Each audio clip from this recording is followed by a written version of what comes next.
Angie Andrews eyesight, and this is actually a topic to get excited about, and it's friendship. I am always learning the most from the clients that share their inner systems with me, because the way I approach psychotherapy is no one has to come and tell a story. No one has to rehash what they've lived through the past week, because I simply am going to ask them to close their eyes, go inside, and tell me what shows up for them. And that means, do you see colors? Do you have a feeling? Do you have a sensing, a knowing? What are the thoughts that are going through your mind? And do you feel anything physically in your body? Is there going to be a palpitation? Is there going to be something that erupts in you that's really fierce and furious? Could it be wrath? Could it be rage? Could it be sullenness, angst, or sadness? And in this time, we have a gamut of emotions that many of us aren't understanding. And I'm kind of using this as my segue back into maybe a fresh approach to doing the video excerpts that I share, because I can have an edge about me, and I don't want to turn off people and assume that I'm basically just an ass. I've been there, I can do that, and that's a part of me. Okay, so with parts work, there are many different facets to our personalities, because God created our brains to be so complex. And I'm always going to use myself as an example. I would hope that wouldn't offend people, but still, that gets me in trouble too. However, it's just easier. It's a lot less of a headache for me to utilize somebody else's story. So in a situation of friendship, if we sometimes are by ourselves, say we just wake up in the morning and we're like, do I have friends? Who can I really count on? And I sometimes send out like emails, and I'm thinking, who do I want to put on this list? And I'm like, do I know anybody? Do I even have a person that I could call right now if I was barfing up a lung and I needed, resuscitation? These are thoughts that we all have because we get lonely.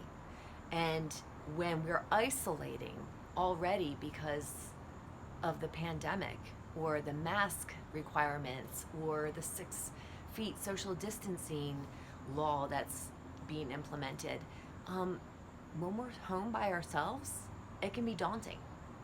And a lot of times for myself, when I'm like, oh, okay, I'm marching forward, so that person didn't treat me kindly, well, that's on them. Yeah, it is. But if I'm believing that lie that says, I'm okay, I can handle it, I've been here before, I'm not really going inside and addressing the parts that might be present during that scenario. So if I really want to ask what's going on inside of me, and believe me, this takes practice, because it's easier to what? Turn on the tube, watch some TV, maybe have a little sip on some wine, maybe eat your favorite type of food. Believe me, I am queen of escaping. I also am queen of sarcasm. I'm really trying to tone it down for all you right now. But if I look at these parts, they go way, way back to a time when I was a child. So this person could be showing up for me and very much remind me of somebody that I've already dealt with when I was small.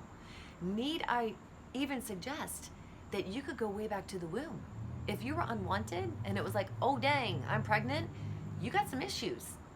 Taking you all the way back to conception, okay? If we are living in a time where it's like everybody's negated, just go get an abortion, I mean, there's a rationale for every single kind of thing that people can kind of poo-poo, deny, or sweep under the rug. That's because we're multifaceted.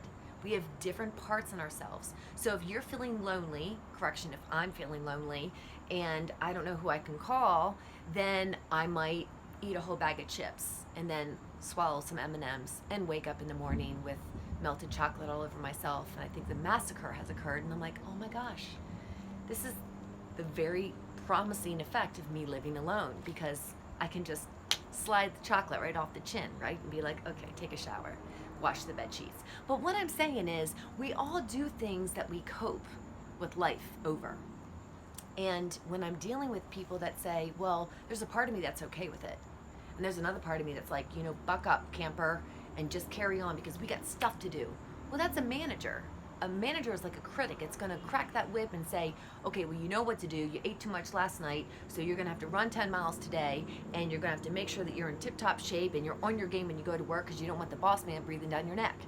But the firefighter is going to be like, screw this. This don't feel good. You know what? I've already been in a jam before. I know how to get myself out of that because that's becoming routine, and that's actually easier to handle. But we're not alone. And this is where I am going to get Jesus-fied on you, okay? Because if our self is led by Holy Spirit and we have all these conflicting parts that are protecting that small child within us that is really trapped in a prison, very much wounded by something that perceived of itself from another person in authority. So generally speaking, it could be just an older child, or it could have been a parent or an authority figure, teacher, clergy, whatever. If they came in and gave you a reason to doubt yourself, mistrust yourself, then that gets replayed over and over again because Satan is real. Okay? He just doesn't linger down there in hell. He wreaks havoc here on the earth. And he manifests, and he always does it through our emotions and other people. So therefore, we're trying to make sense of something we may not even remember. If you were small and in the womb, that's subconscious. So there's a reason why you're still medicating your pain. If you pop out of the womb and then you're abused and then you're told that you are scum, okay, that's not something you just shake. That's the reason why people stay in abusive relationships, and outsiders looking in are like, why doesn't she just leave him? Why doesn't he just kick her to the curb? Okay, you've got a lot of processed memories, stacked upon memories, and you've got parts. Managers that tell you to toe the line, and firefighters that are like, screw it, just jump off a cliff and have yourself a party. And then they're all working to make sure that that small little child never gets provoked again, because that's too painful. And so all of us need to learn how to be a friend to ourselves. And that means understanding that yourself can be guided by the Holy Spirit. That all of your parts have a right to be integrated so that there's a level of peace within inside of you, that you no longer judge yourself for making a mistake. We're working with people on Skid Row. They had a murder part. You're not a murderer just because you murder somebody. There's a part of you that absolutely has a complete scenario and a reason for doing what you did.